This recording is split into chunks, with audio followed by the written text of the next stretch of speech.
আসসালামু আলাইকুম। আজকে আমি আপনাদের দেখাবো কিভাবে কার্ড থেকে নগদে টাকা ট্রান্সফার করে নিয়ে আসা যায়। তো আমি প্রথমে নগদ অ্যাপটা লগ ইন করে নিলাম। তারপর আমি চলে যাব অ্যাড মানিতে। তো অ্যাড মানিতে যাওয়ার পরে কার্ড টু নগদ সিলেক্ট করে ভিসা কার্ড সিলেক্ট করে দেব। তো আমি আমার নাম্বারটা এখানে দিয়ে দিলাম। আর এখানে আমি আমার যত টাকা আমি নিয়ে আসবো সেই অ্যামাউন্টটা আমি এখানে বসিয়ে দেব।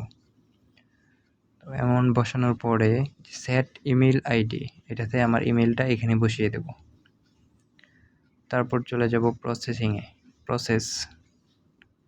তো এখানে নেক্সটে ক্লিক করার পরে আমি এখানে কার্ডটা আমার এখানে যে কার্ডটা আছে, আমার যেই কার্ডতে আমি টাকা নিয়ে আসবো নগদে, সেই কার্ডটা স্ক্যান করে দেব। স্ক্যান করে দেওয়ার পরে আমার যে কার্ডের নাম্বার আছে ওই নাম্বারটা অটোমেটিকলি এখানে চলে আসবে।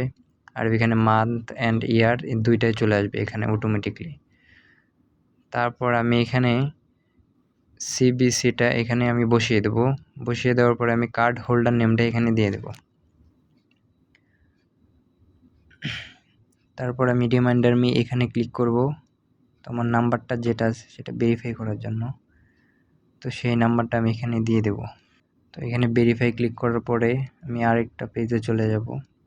তো এখানে আমি ওটিপি চাচ্ছে, তো আমার ফোনে একটা ওটিপি চলে আসবে। আমার যে নাম্বারটা আমি ভেরিফাই করব সেই নাম্বারে একটা ওটিপি চলে আসবে।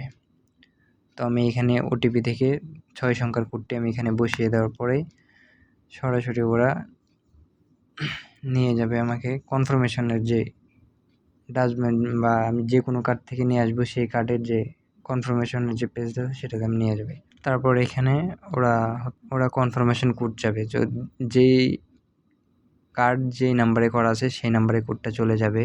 তো সেই কোডটা আমি এখানে বসিয়ে দিয়ে সাবমিট করে দিলাম। তো এইভাবেই আমার টাকাটা এখানে চলে আসলো। খুব ইজিভাবে আমরা কার্ড থেকে নগদে টাকা নিয়ে আসতে পারি। ধন্যবাদ সবাই।